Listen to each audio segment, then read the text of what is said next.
Hi everyone, welcome to my YouTube channel Kumar Ankit CSC। एक बहुत लंबे टाइम के बाद आप सभी से मुलाकात हो रही है हमारी। और बिलीव मी, जो कुछ भी नया चीज़ सीखा हूँ वो सब शेयर करने का कोशिश करूँगा। फाइनली मैं एक छोटा सा न्यूज़ दे देता हूँ कि मैं बीच में ब्रेक कर दिया था यूट्यूब। कुछ कारण थे, कुछ इशू थे अपने, लेकिन इस बार कमबैक किया हूँ, कुछ नया लेकर आया हूँ और ये कंटिन्यू हमेशा जारी रहेगी। मैं थोड़ा सा अपने बारे में बता देता हूँ कि मेरा नाम अंकित सिंह है और टाइटल कुमार अंकित के नाम से यूट्यूब चैनल है मेरा। मेरे भाई, मैं कुछ महीना पहले हालात ऐसे हो गए थे कि लगा कि नहीं, पढ़ाई छोड़ना पड़ेगा। लेकिन ये मुझे मंजूर नहीं थे कहीं ना कहीं।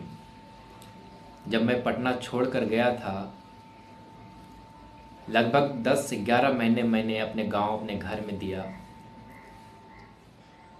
मैं एक मिडिल क्लास फैमिली से बिलोंग करता हूँ और हर एक मिडिल क्लास फैमिली के पास इतना पैसा नहीं होता है कि वो शहर जाकर पढ़ाई कर सके।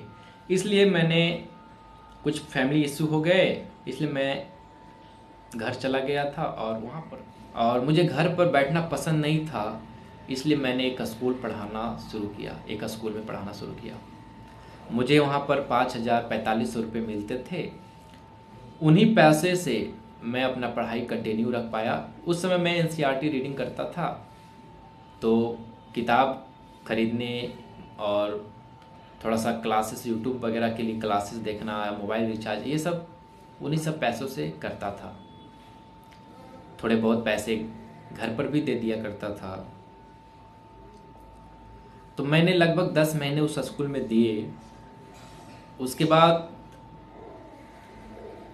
मुझे घर से सपोर्ट मिला। मेरे पिताजी, मेरे बड़े भाई ने कहा कि नहीं, अब तुम पटना जाओ और अच्छे से प्रिपरेशन करो। तब मैं डिसीजन लिया कि नहीं, मुझे अब करना चाहिए, क्योंकि मौका ज़िंदगी में एक बार ही मिलता है और उस मौके को मैं गंवाना नहीं चाहता था। तो मैंने सोचा कि अच्छा, जब घर से सपोर्ट मिल रहा है तो क्यों ना अच्छे से किया जाए। लोगों के पास तो सुविधा भी नहीं होती है, लोग कर जाते हैं। मेरे पास तो सुविधा मिल रही है, फिर मैं क्यों ना करूं। बस इसी के साथ मैं फरवरी 2025 में पटना आया और अपनी प्रिपरेशन को कंटिन्यू रखा।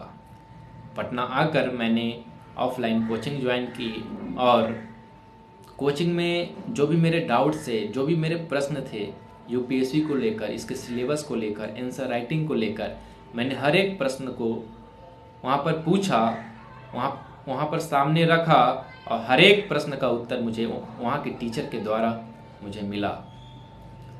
फिर धीरे धीरे बिलीव होने लगा कि नहीं, सही है। और जो भी डाउट होता है एक एस्पिरेंट के मन में, वो मुझे पता है। अगर आप लोगों का भी कोई डाउट है तो बेहिचक पूछना मेरे भाई। अगर मुझे पता होगा, मैं जो सीखा हूँ मैं वही बताऊँगा। तो फिर मैं फरवरी 2025 में जब पटना आया, कोचिंग भी ज्वाइन कर लिया और मैं नहीं चाहता था कि ये मौका मेरे हाथ से जाए। तो स्टार्टिंग में जब मैंने कोचिंग ज्वाइन कर ली, तब मैं प्रिपरेशन को बहुत स्ट्रॉन्ग बनाना चाहता था, क्योंकि स्टार्टिंग जब स्ट्रॉन्ग होगी तो एंडिंग भी बहुत ही शानदार होगी। इसलिए मैंने शुरुआत के 6-7-8 महीने बहुत अपने आप को समझने का कोशिश किया और इस UPSC का फील्ड क्या होता है, UPSC क्या होता है, इसके अंदर क्या है, इसके सिलेबस को झाँका और इसके डीप तक गया मैं और लगा कि नहीं, दम तो है इस एग्जाम में। दम मेरे में भी है मेरे भाई, समय आने पर मैं बताऊंगा। तो मैंने देखा कि नहीं, UPSC जब ऐसा है तो लोगों को तो प्रॉब्लम होती है, मुझे भी हो रही थी। इसलिए मैंने निर्णय लिया कि नहीं, अब मैं कमबैक करूंगा यूट्यूब पर, और जो भी लोगों का डाउट होगा मैं वो बताऊंगा। क्योंकि हर एक एस्पिरेंट के पास इतना सुविधा नहीं होता है कि वो अफोर्ड कर पाए कोचिंग। अगर मुझे भगवान ने दिया है, मेरे माता पिता ने यहाँ तक पहुँचाया है, तो मैं यहाँ से लोगों तक मैं जाने का कोशिश करूँगा जिनके डाउट आते हैं कि यूपीएससी क्या है, इसके सिलेबस क्या है, जीएस पेपर 1 क्या होता है, 2 क्या होता है, 3 क्या होता है, इंटरव्यू में कैसे बेस्ट करें। तो हर एक क्वेश्चन का निर्णय, हर एक क्वेश्चन का जवाब मेरे पास अवेलेबल है।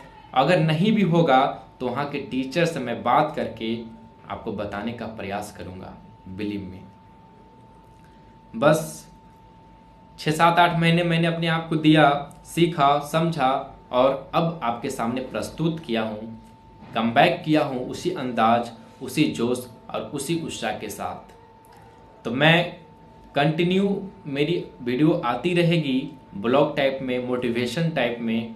और अगर आपका कोई पर्सनल डाउट हो तो वो आप कमेंट कर देना, मैं उस पर पर्सनल वीडियो बनाकर अपलोड कर दूंगा मेरे भाई। और अगर कोई गलती हो जाए छोटी मोटी तो मैं क्षमा चाहता हूँ, मुझे माफ़ कीजिएगा, क्योंकि गलती इंसान से होती है और उस गलती से ही लोग सीखते हैं।